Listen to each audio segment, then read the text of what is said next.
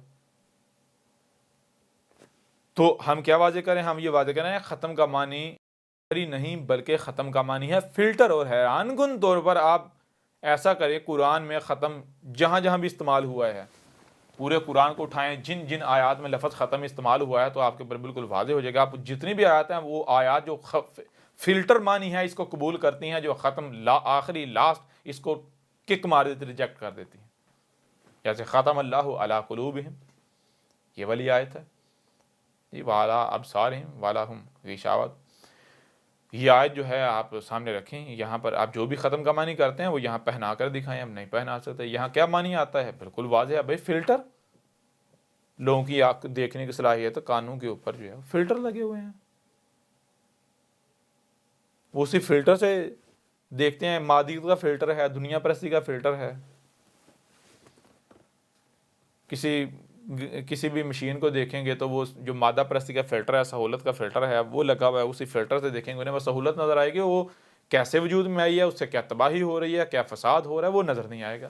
انہیں گاڑیاں نظر آئیں گی، دعوت الارض نظر نہیں آئے گا، انہیں جدیدیت نظر آئے گی، فتنہ دجال نظر نہیں آئے گا، انہیں یہ گاڑیوں کا دھواں تو نظر آئے گا، دخان ہی نظر نہیں آئیں گی جی۔